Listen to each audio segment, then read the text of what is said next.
네, 아멘. 자, 창세기 21장 두 번째 단락도 완결을 못했기 때문에 두 번째 단락부터 끝까지 같이 읽겠습니다. 8절부터 읽습니다. 아이가 자라매 젖을 떼고 이삭이 젖을 떼는 날에 아브라함이 큰 잔치를 베풀었더라. 사라가 본즉 아브라함의 아들 애굽 여인 하갈의 아들이 이삭을 돌리는지라. 그가 아브라함에게 이르되 이 여종과 그 아들을 내쫓으라. 이 종의 아들은 내 아들 이삭과 함께 기업을 얻지 못하리라. 거기는 줄을 쳐놓습니다. 이 여종과 그 아들을 내쫓으라. 이 종의 아들은 내 아들 이삭과 함께 기업을 얻지 못하리라. 줄을 쳐놓습니다. 이게 한 중심 주제가 되기 때문에 줄을 치라 그러는 거예요. 자, 더 읽어나갑니다. 아브라함이 그의 아들로 말미암아 그 일이 매우 근심이 되었더니 하나님이 아브라함에게 이르시되 네 아이나 네 여종으로 말미암아 근심하지 말고 사라가 네게 이른 말을 다 들으라. 이삭에게서 나는 자라야 네 씨라 부를 것이니라. 그러나 여종의 아들도 네 신이 내가 그로 한 민족을 이루게 하리라 하시니라. 아브라함이 아침에 일찍이 일어나 떡과 물 한 가죽 부대를 가져다가 하갈의 어깨에 메워주고 그 아이를 데리고 가게 하니 하갈이 나가서 브엘세바 광야에서 방황하더니 그 가죽 부대의 물이 떨어진지라. 그 자식을 관목 동굴 아래에 두고, 이거 원문은 가시덤불이에요. 이르되 아이가 죽는 것을 참아 보지 못하겠다 하고 화살 한바탕 거리 떨어져 마주 앉아 바라보며 소리내어 우니 하나님이 그 어린 아이의 소리를 들으셨으므로 하나님의 사자가 하늘에서부터 하갈을 불러 이르되 하갈아 무슨 일이냐 두려워하지 말라. 하나님이 저기 있는 아이의 소리를 들으셨나니 일어나 아이를 일으켜 내 손으로 붙들라. 그가 큰 민족을 이루게 하리라 하시니 하나님이 하갈의 눈을 밝히셨으므로 샘물을 보고 가서 가죽 부대에 물을 채워다가 그 아이에게 마시게 되었더라.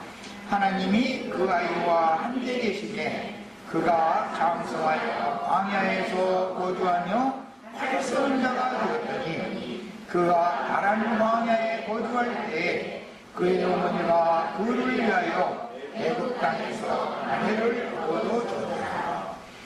그때에 아비멜렉과 그 군대장관 비볼이 아브라함에게 말하여 이르되 네가 무슨 일을 하든지 하나님이 너와 함께 계시도다. 그런즉 너는 나와 내 아들과 내 손자에게 거짓게 행하지 아니하기를 이제 여기서 하나님을 가리켜 내게 맹세하라. 내가 네게 후대한 대로 너도 나와 네가 머무는 이 땅에 행하리 것이니라.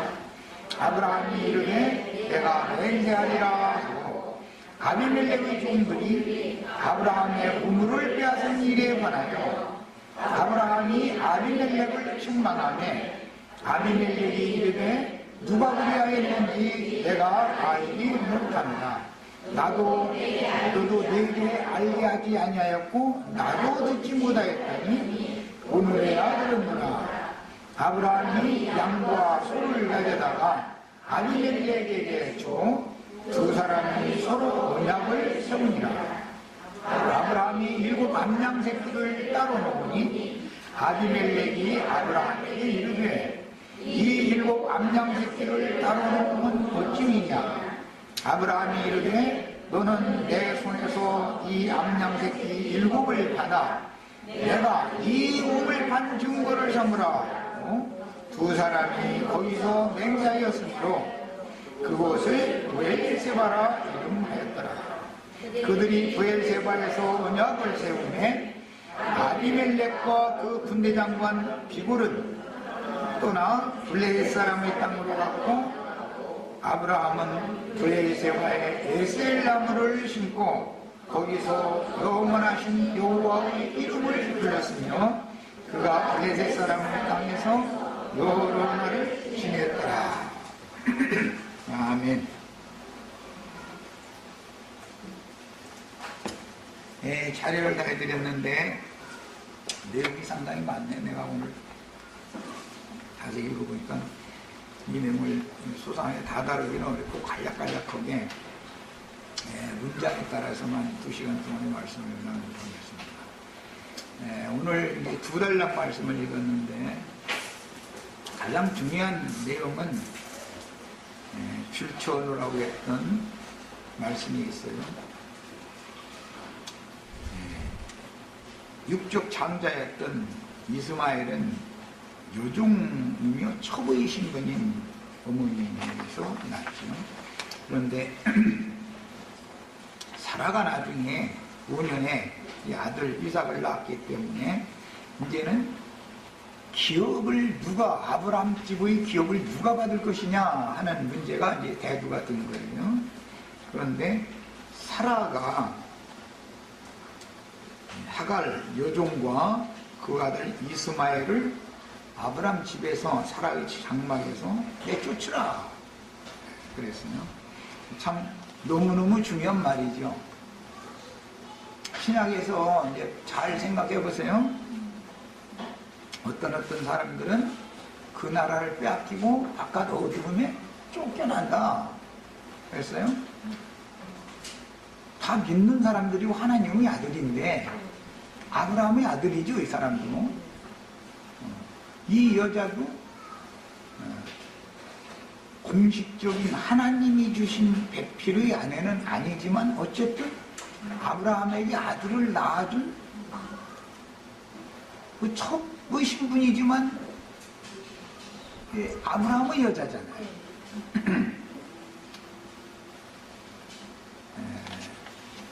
율법 제도권에서 신앙생활을 했던 이스라엘 모든 백성들이 호세아서 같은 데 보면 하나님 여호와의 아내라고 되어 있죠. 그런데 그들이 버림받는다, 쫓겨난다 이거예요. 아시리아로 또는 바벨론으로. 그러면 이제 누구는 집에 남고 누구는 쫓겨나냐, 이제 이게 아주 중요한 문제가 되는 것이죠. 집에 남은 사람은 기업을, 아버지 집의 기업을 상속받을 것이고 쫓겨난 사람은 그 기업을 못 받는다, 지금 얘기죠. 이게 제일 중요한 이제 문제예요. 이것은 영적 세계에서 똑같이 하나님의 아들이라 이렇게 다들 그렇게 말하고 우리가 다 예수를 믿는다 이렇게 표현을 하지만 누구는 갈라디아서 4장 29절 보면 그러나 그때에 육체를 따라 난 자가 성령을 따라 난 자를 박해하였다, 핍박하였다 이렇게 되어 있어요. 그런데 그 일이 이제도 그렇다 이렇게 표현을 해놨어요. 육체를 따라 난 자라는 것은 하갈이 낳은 이스마엘 그 말이죠. 하갈은 육체를 대표한다면 육체가 낳은 아들은 이스마엘이 대표한다, 지금 이 말이죠. 성령을 따라 난 자 하면 사라는 성령을 대표한다면 이삭은 성령이 낳은 자를 대표한다는 걸 알 수가 있죠. 자, 거듭나는 문제를 말할 때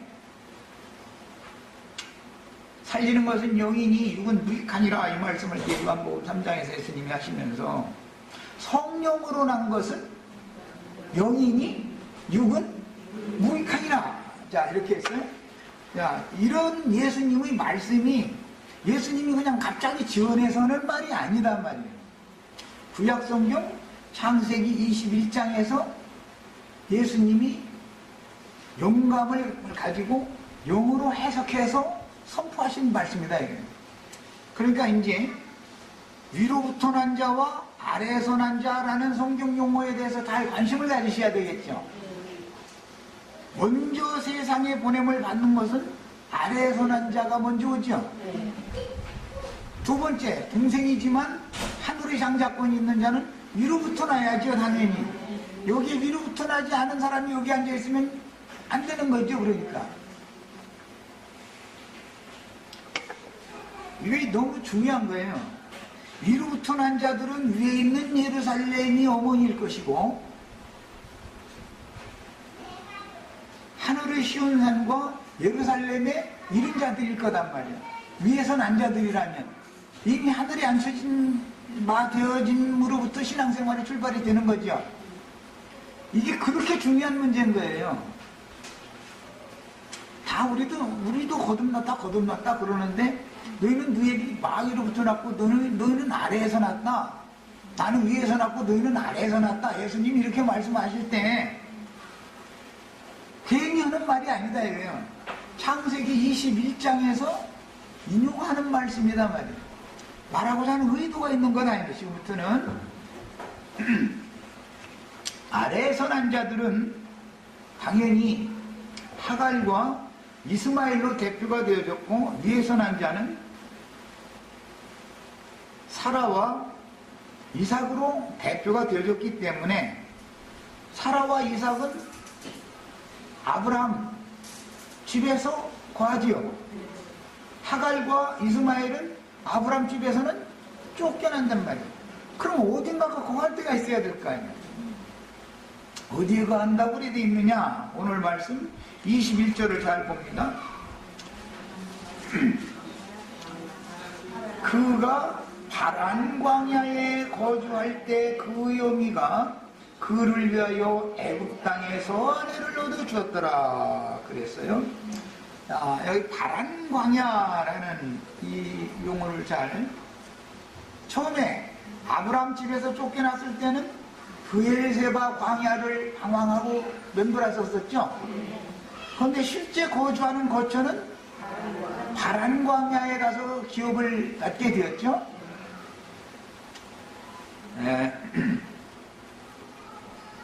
팔레스타인 땅이 있고 가나안 땅이 있고 아브라함이 있고 하고 있는 아브라함도 원래는 저 위에 살렘 지역에서 거하다가 소돔 왕국이 심판을 받으니까 브엘세바 네게부 지역으로 남쪽으로 지금 이주한 상태예요.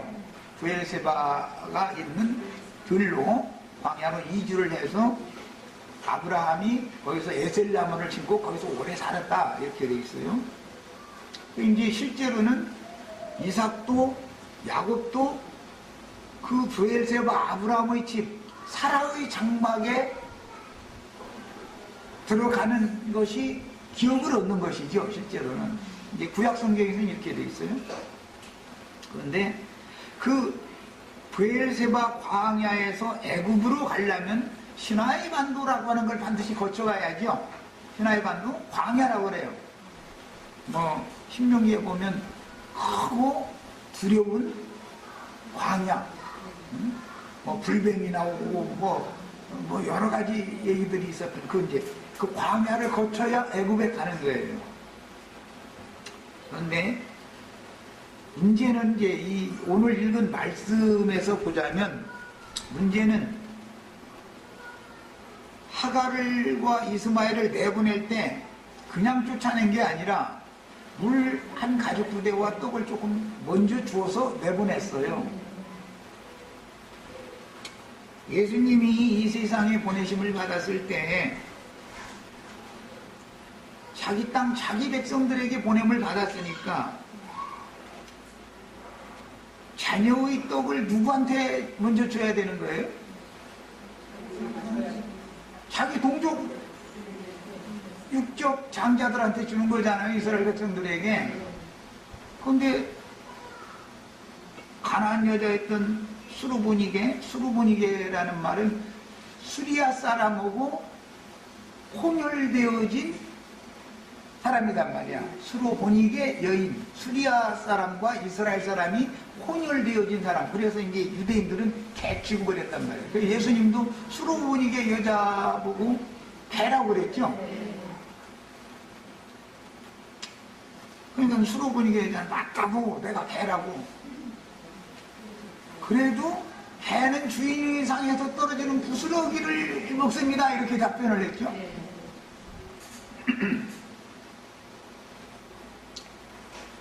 아브라함 집에서 하갈과 이스마엘을 집에서 내쫓을 때 불쌍하니까 지가 짊어지고 갈 수 있는 만큼은 줘서 보낸 거예요. 엄마가 짊어지고 갈 수 있는 만큼은. 먼저 받아가지고 갔죠. 갔는데 그것은 떨어지게 마련이죠. 시간이 지나면. 예수님이 먼저 천국복음을 전해도 시간이 지나면 천국복음 말씀은 떨어져 버리고 다른 스스로 먹고 살아야 되잖아요. 스스로. 그런데 어떻게 먹고 사냐면은 원래 버루쟁이가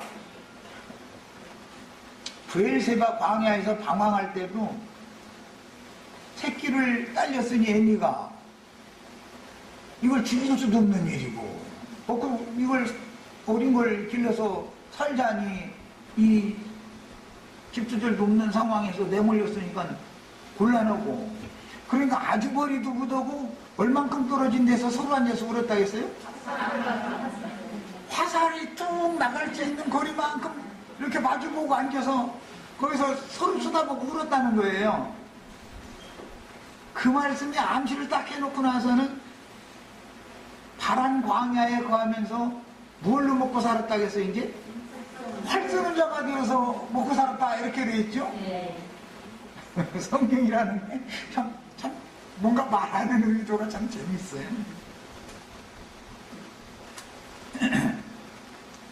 그래서 이제 이스마엘은 들사람이고 사냥해서 먹고 사는 사람이 된 거예요. 하갈의 입장에서 보면 자식을 아주 버릴 수도 없잖아요. 그렇다고 해서 데리고 있자니 짐스럽잖아요. 예를 들어서 뭐 어떤 남자한테 이제 아기를 하나 낳는데 뭔 사정이 생겨서 헤어졌다. 그럼 이제 준 사람이 생겼어. 이 혹을 버릴 수도 없는 일이고, 내가 정말 데리고 갈 수도 없는 일이고, 참 난처하죠. 지금 상황이 그런 얘기인 거예요. 이제 하갈의 입장에서는 애민이 새끼를 아주 머리도 묻어잖아 지금. 그렇다고 죽일 수도 없잖아 또. 그러니까 화살 한바탕 찜다 놔두고서는 어떻게 되나 하고 지금 보는 거예요. 하면서 막 애만 타고 있는 상황인데 하나님께서 나타나가지고 하갈이 눈을 열어서 물샘을 보게 해줬다는 거예요.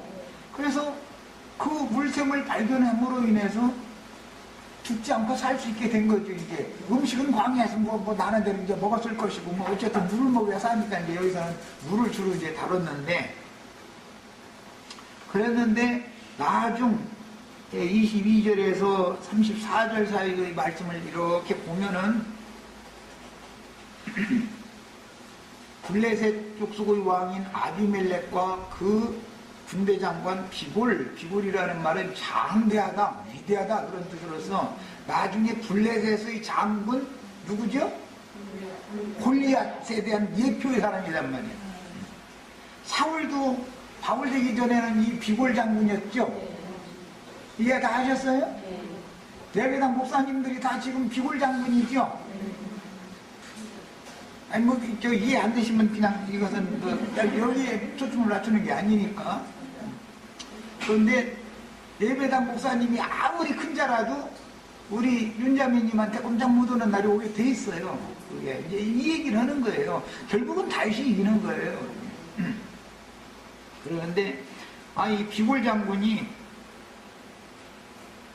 하갈과 이스마엘이 브엘세바에서 생명줄이 되는 그 브엘세바 우물을 육탈을 강탈해버렸다 이거예요. 하갈과 이스마엘은 힘이 없잖아요. 남의 땅에 와서 사는 데다 대고 거기다 대고 그 남편 집에서 아버지 집에 쫓겨나가지고 지금 방황하는 입장이 됐으니 그런데 그 약점을 알고 블레셋 왕의 종들이 와서 우물을 빼앗아 버리니까 이제는 살 수 없잖아요. 그 땅에서는. 그래서 아이고 우리 친정 동네로 가보자 하고 조심조심 가다가 보니까 파란 광야라는 곳에 거기서 자리를 잡고 거기서 기업을 삼게 됐다. 지금 내용이 이거예요. 이삭은 아버지와 어머니 집에서 정상적으로 잘 자라고 있는 중이고, 이스마엘은 아버지 동네에서 그냥 근처에서 맴돌면서 혹시 이제나 저제나 남편이 날 받아줄라나 하고 이렇게 멀리 떠나고 싶지는 않았겠죠, 처음에는 당연히. 그래서 브엘세바를 방황을 했는데 그마저도 거기서는 아예 멀리 갈 수밖에 없는 상황이 왔더라 이거예요. 무슨 말인지 아셨죠? 아비멜렉의 종들이 와서 브엘세바 우물을 늑탈을 해버린 거예요. 그러면 살 수가 없는 거예요. 그러니까 하갈의 친정동네는 애굽이죠. 그러니까 아이고 여기서 죽느니 가다가라도 죽자 하고서 가다가 파란 광야라고 하는 곳, 이건 이제 시나이 반도 출애굽을 해서 이스라엘 백성들이 40년 동안 맴돌았던 그곳에서 기업을 정하고 정착하게 됐다 그 말이에요. 자, 큰 흐름을 일단 이렇게 잡아놓고, 그런데 두 번째 단락 말씀에서 보면은 하갈과 이스마엘이 바란 광야로 가서 기업을 얻은 후에 아비멜렉이 자기 기업이 있는 유다 남부 지역의 네게부 지역 자기 영역에 와서 도부살이를 하러 온 사람인데, 아브라함이 뭔가 하기만 하면 다 잘 돼 이상하게. 그러니까 이 사람의 하나님이 확실히 이 사람과 함께 하면서 도와주고 있구나. 그런데 자기는 이제 죽을 말년이 된 거예요. 여기는 그렇게는 안 써 있어요. 그러나 이제 말씀에 보면 내 아들과 내 손자들에게 내가 너한테 후대했던 것처럼 너도 내 아들과 내 손자들에게 좀 후대해다고 이렇게 부탁을 하러 아브라함에게 왔죠. 지금 이게 사실은 아비멜렉은 지금 죽을 지경이 이제 늙어가지고 이제 가게 된 거예요. 거기. 그러니까 자기 자손들을 오히려 아브라함에게 부탁을 해야 될 입장이 된 상황이다 이 말이에요. 지금 상황이. 아브라함은 자꾸 뭐든지 잘 되니까 자기 지역에 힘없는 이민족으로 오더니 시간이 지날수록 더 강대해지는 거예요. 말하자면은 그때 당시로 말하자면 위양이 막 때가 늘어나고 종들도 늘어나고 이제 막 살림이 이제 잘 됐겠죠. 그러니까 이 사람은 하나님이 돕고 있구나라고 인정을 했기 때문에 아브라함에게 와서 내 후손들을 부탁한다.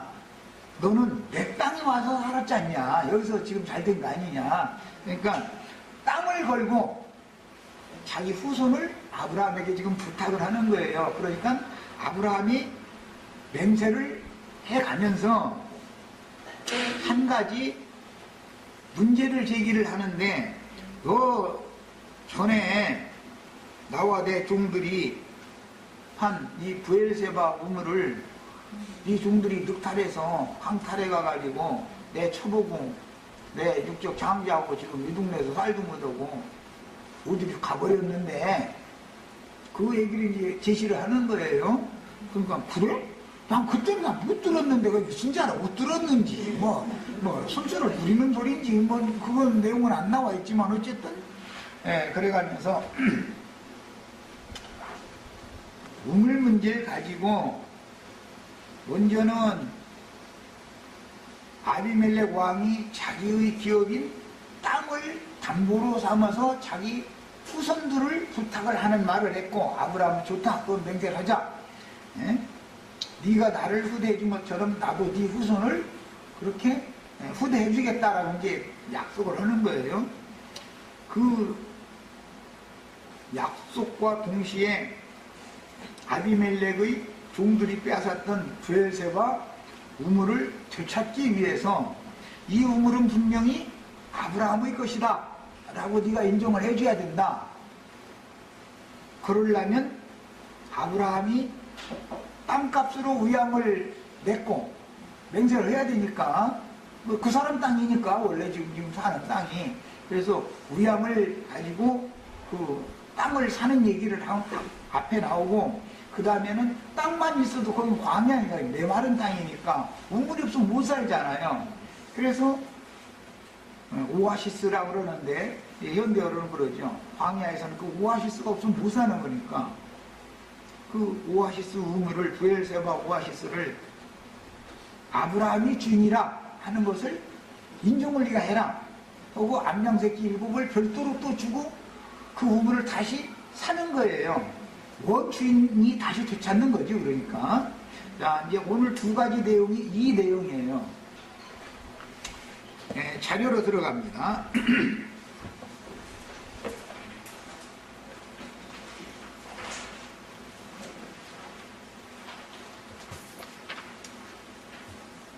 하갈과 이스마엘을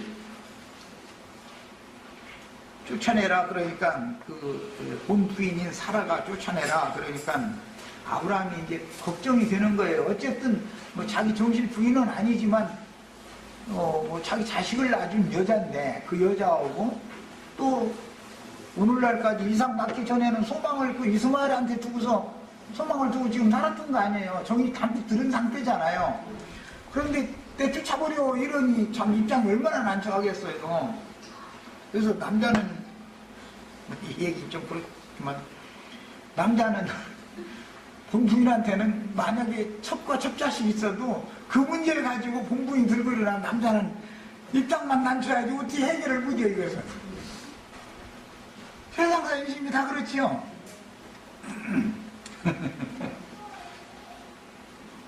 네. 창세기 25장 13절로 15절을 가서 읽고 오겠습니다.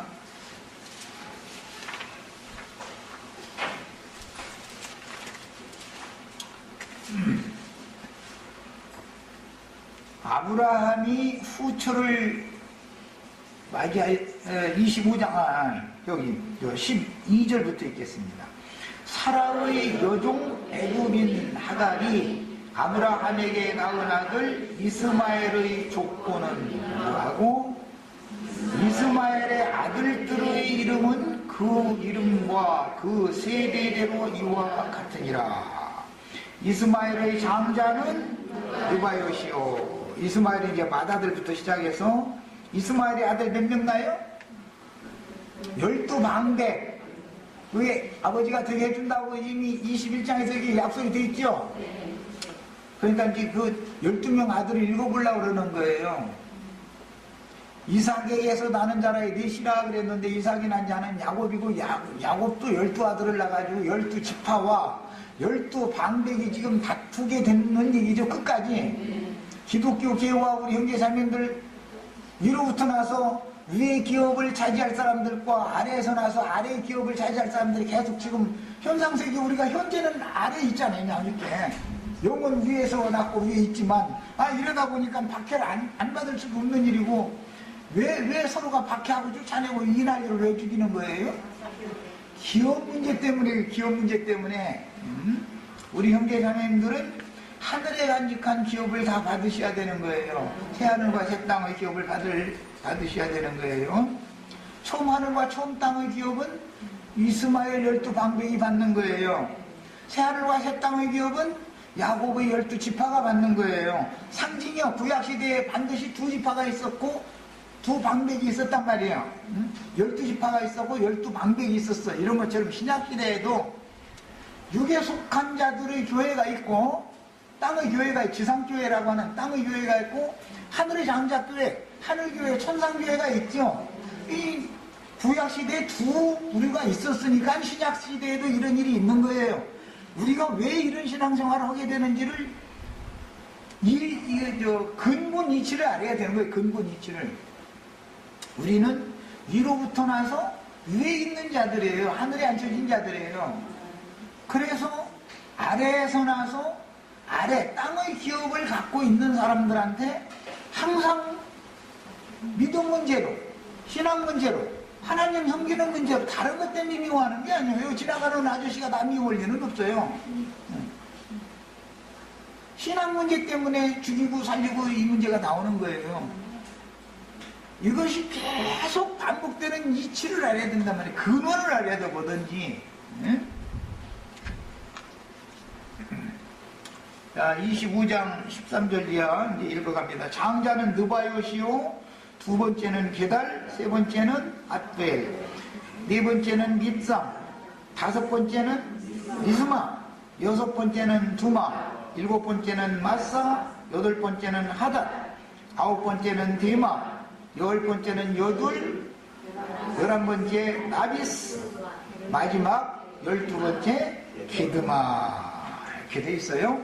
이들은 이스마엘의 아들들이요, 그 존과 부락대로 된 이름이며 그 족속대로는 12 지도자들이었더라. 그러니까 구약시대에 똑같은 하나님의 백성, 하나님을 아버지로 섬기는 하나님의 백성들이었지만 모세의 율법 제도권에 있던 백성들과, 육에 속한 백성들과 선지자들의 영적 노선, 선지자들의 노선에 있던 백성들이 계속 다투었고, 선지자들이 박해를 받고 선지자들과 함께 신앙생활하는 사람들은 박해를 받아왔지요. 그래서 그런 신약시대에도 그래서 반복되는 거예요. 그래서 오늘 우리가 왜 이런 신앙생활을 해야 되는지를 이해시키느라고 내가 자꾸 얘기하는 거예요. 우리 임자매님 이해됐어요? 육신에 있는 자들, 성령을 얻고 육신에 있는 자들과 혈과 육을 무시해버리게 만들고, 성령으로 난 자들은 위의 것만 생각하고 땅 일을 자꾸 총을 대고 벗어나게 만들죠. 그런데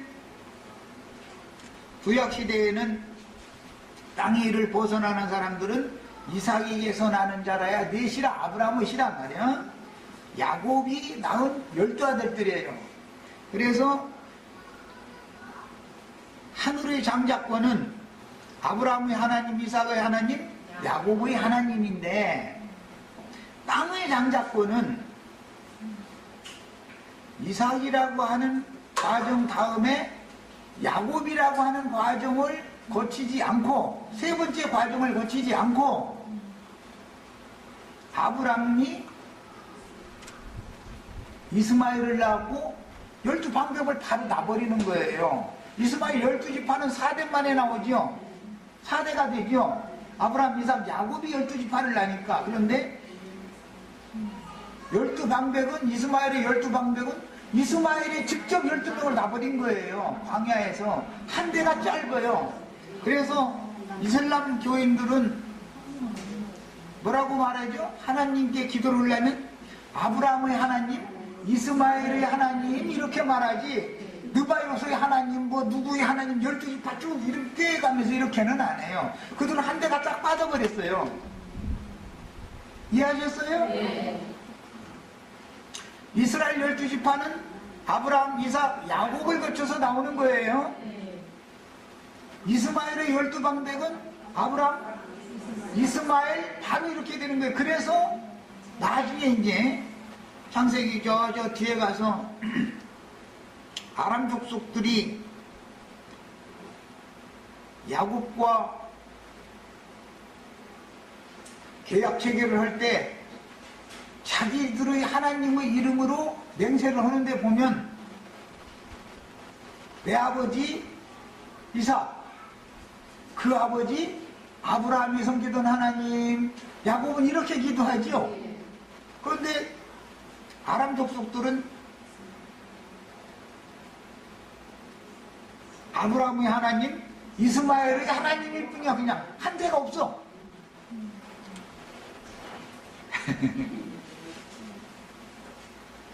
이것이 비밀이에요. 사람들은 늘 땅의 생각을 버리지 못하기 때문에, 오늘 우리 찬송을 했는데 내 안에 계신 그리스도 찬송을 했는데, 찬송을 그렇게 해가면서 예수님 왔어 안 왔어? 그러면 예수님이 어디에 왔냐고, 아버지와 아들이 지금 천당에 이렇게 계시지, 아이 이러고서 실제로는 안 믿는 거예요. 실제로는 영이 오신 사실을 부인한다 이 말이에요. 네. 이게 너무너무 비밀인 거예요.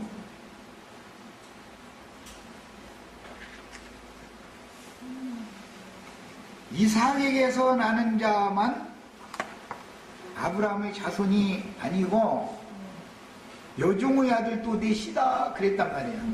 아브라함에게는 두 씨가 있는데 똑같이 12아들을 낳아가지고 그 12지파에게 기업을 준 건 젖과 꿀이 흐르는 가나안 땅이죠. 그런데 이스마엘이 느바요스를 통해서 12를 낳는 게 아니라 지가 직접 12를 낳아버려. 뭐 멀리 갈 필요가 없이 그냥 지가 직접 12를 낳아버려. 이스마엘이 장자는 느바요스였죠. 이삭처럼 하려면은 느바요스 12를 낳았어야 이게 대수가 딱딱 맞아 들어가는 거잖아요. 그런데 이스마엘이 직접 12를 낳아가지고 이스마엘 12방백의 기업은 파란 광야였다 그 말이에요. 시나이 반도 광야였단 말이에요. 가나안 땅이 아니고. 언약사에서 구속사에서 제일 중요한 건 두 가지예요. 하나님의 약속이라는 거예요. 첫째는 뭐죠? 기업이에요. 네. 처음 하늘과 처음 땅일 거냐, 새 하늘과 새 땅일 거냐, 기업이 다르다 이 얘기를 하는 거예요. 그 다음에는 후사예요. 누가 그러면 그 기업을 받을 거냐. 가나안 땅의 기업은 이삭의 씨를 통해서 이스라엘 12지파가 기업을 받는 거예요. 가나안 땅을 기업으로 받아요. 그러나 광야는 이스마엘의 12방백이 기업으로 받는 거예요. 약속의 땅까지 들어가지 못하고 광야에서 머문 사람들은 거룩한 성에 들어갈 권세가 있다 없다? 없어요. 이 얘기를 한 거예요. 네. 거룩한 성에 들어간 건 신부 자격이 있는 거죠. 우리는 성경이 말하고자 하는 성경 창세기에서부터 계시록까지 일관된 어떤 하나님이 말하고자 하는 구속사, 언약사를 정확하게 하는 게 필요하단 말이에요. 이렇게 중요한 거예요. 성경을 안다는, 성경 지식이라는 것은. 그리고 기왕제 말이 나왔더니 온전케 된다라는 말은 원문은 장성하게 자랐다 그 말이에요. 근데 사라의 아들도 낳고 젖대고 자라지요. 하갈의 아들도 낳고 자라고 젖대잖아요. 젖대고 자라잖아요. 그래가지고 사람 노릇하는 거예요. 광야에서 온전케 된 사람, 장성한 자가 있을 것이고 가나안 땅에 들어간 장성한 자가 있을 거예요. 그래서 가나안 땅에 들어간 장성한 자는 영적으로 장성한 사람들이고 광야에서 장성한 사람들은 육신적으로 장성한 자들이다 이 말이에요. 아버지가 사실은 아브라함이냐 사실은 다른 거예요. 아버지도 다르고 어머니도 달라요. 그래서 신약 성경에서는 그때 육체를 따라난 자가 성령을 따라난 자를 핍박했다 이렇게 말한 거예요. 육체를 따라난 자라는 것은 하갈을 통해서 나온 이스마엘이다라는 말이고, 성령을 따라난 자라는 것은, 성령으로 나는 것은 영이죠. 영. 심령이 거듭난 사람들을 말한다 이거예요. 그런데 유다서에 보면 이런 사람들은 다 울지각한 목자들이고 물 없는 구름들이고 뭐 열매 없는 가을나무고 쭉 설명한 다음에 육신에 속해가지고 성령은 없는 자들이다 그랬죠. 그런데 성당이나 예배당 다니는 사람들 또 그 예배당에서 강대상에서 물 길어주는 사역을 하는 사람들이 우리는 성령 받았다 그래요? 악령 받았다 그래요? 우리는 광야의 신을 받았다라고는 안 해요. 우리는 하늘의 신 받았다 그래요. 그런데 실제로 하늘의 신이 너에게 왔어? 그렇게 말하면 무슨 소리를 하고 있어? 예수님이지 몰라. 이제 몇 년도에 몇십 날 와야 되는데 왜 그래요? 성령의 부분에 가서는 세 번째 단계는 생략이 돼버려가지고 모른다 이거예요. 이게 비밀이야. 너무너무 비밀이에요. 그 사람들이 받은 영은 광야의 영을 받았지 하늘에서 내려 보내주시는 인자 예수 그리스도의 이름으로 아버지께서 보내신 또 다른 보혜사 진리의 성령을 받은 사람들이 아니다 이거예요. 그래서 초대교회 때부터 계속 성령 받는, 명 받는 문제 때문에 계속 싸움이 있었기 때문에 성령은 진리니라 라는 말씀을 요한사도가 그래서 하게 된 거예요. 그러면 진리의 영이 아닌 다른 영을 받고도 우리는 하나님의 자녀다, 우리는 아브라함의 자녀다 자꾸 했다는 거죠. 요한복음 8장에 보면 나는 위에서 났고 너희는 아래에서 났다. 예수님이 이제 이렇게 말씀하시고 하늘에 계신 내 아버지 이야기하셨고 너희는 너희 애비 마귀로부터 났다 이렇게 연결을 해놨죠. 아래에서 난 자는 땅의 일을 말을 해줘도 하늘이 닫힌 사람들이기 때문에 못 알아들어. 나도 완전히 어떤 말씀을 창세기 21장마다 이것저것 가서 그냥 막 했었는데 도대체 뭔 소리인지 어려워서 못 알아듣겠다 이러면 지금 뭐예요? 나는 지금 아비멜렉 집의 태가 안 열렸다 그 말이죠. 우리 형제 자매님들은 사라의 태가 다 열려 있어야 되는 거예요. 그래서 오늘 우리가 나누고자 하는 말씀에서 제일 중요한 말은 누구는 가나안 땅의 아브라함 집 아버지 하나님 아브라함의 집을 기업으로 상속받을 후사가 되고 누구는 가나안 광야라고 그랬는데 이것은 시나이 반도의 중심부를 말하는 거예요. 거기에서부터 가데스까지를 말하는 것이 인광야라고 하는 데서부터 가데스까지 이게 시내산에서부터 가데스 바네아라고 하는 정탐 보냈던 그 지역까지를 바란 광야다 그래요. 이 바란 광야를 기업으로 받은 사람들은 어떠한 경우에도 새하늘과 새 땅을 상징하는 젖과 꿀이 흐르는 약속의 땅인 가나안 땅을 기업으로는 절대로 받을 수 없는 것이다. 이것을 아셔야 되겠어요. 시간이 됐으면 여기까지 우선 첫 시간하고 마칩니다.